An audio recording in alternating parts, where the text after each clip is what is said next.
कहीं दूर एक दर्जी रहा करता था। वह दर्जी कपड़े को सिलकर पैसा कमाया करता था।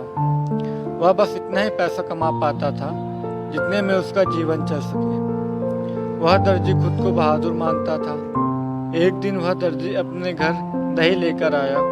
उसने अपने दही को रख दिया और काम करने लगा। उसने सोचा कि काम खत्म करने के बाद वह मज़े से दही खाएगा।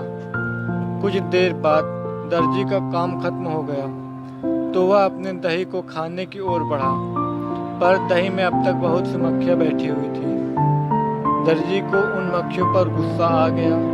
उसने एक कपड़े से मक्खियों को मारा। कपड़े से गिरने के कारण 7 मक्खियाँ तुरंत ही जमीन पर गिरकर मर गई। इससे दर्जी बहुत ही खुश हुआ। उसे खुशी हो रही थी कि उसने कैसे एक बार में 7 को मार गिराया। अब उसके मन में बैठ गया कि वह एक बहादुर है। उसने अपने कपड़े पर लिखा, एक वार 7 शिकार। वह अपने बारे में सभी को बताया करता था कि वह एक बार में 7 को मार सकता है।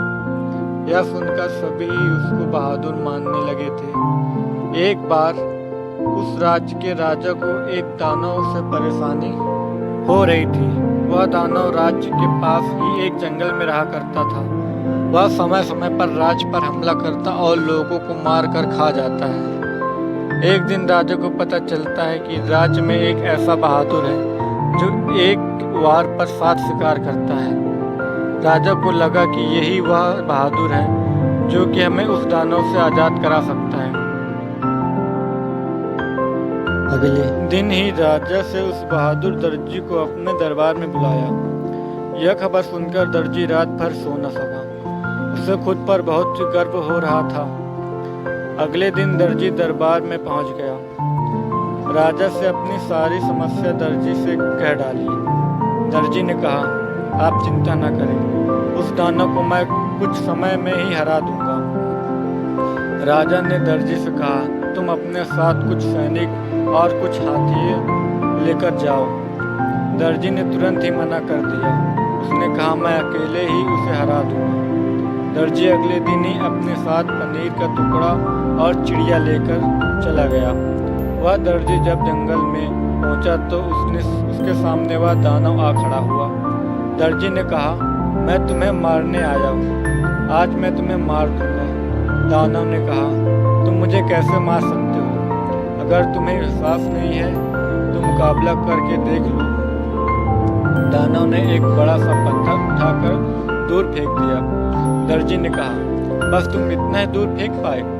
यह कहते हुए दर्जी ने धीरे से अपने जेब से एक चिड़िया को निकाला और ऊपर उछाल दिया। चिड़िया आकाश में उड़ गई, फिर वह कभी नीचे नहीं आई। दानव इस दर्जी से थोड़ा डरने लगा। फिर दानव ने एक पत्थर को इतना दबाया कि उसमें से पानी निकल गया।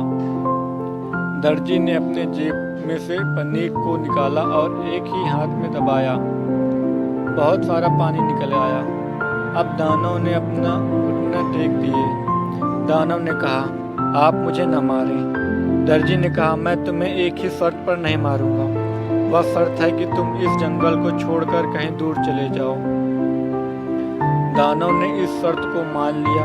उसने अगले पल ही इस जंगल को छोड़ दिया। दर्जी ने आकर राजा को यह खबर दिया। राजा इस खबर से बहुत ही खुश हुआ। उन्होंने राजकुमारी की शादी इस दर्जी से कर दी। धन्यवाद।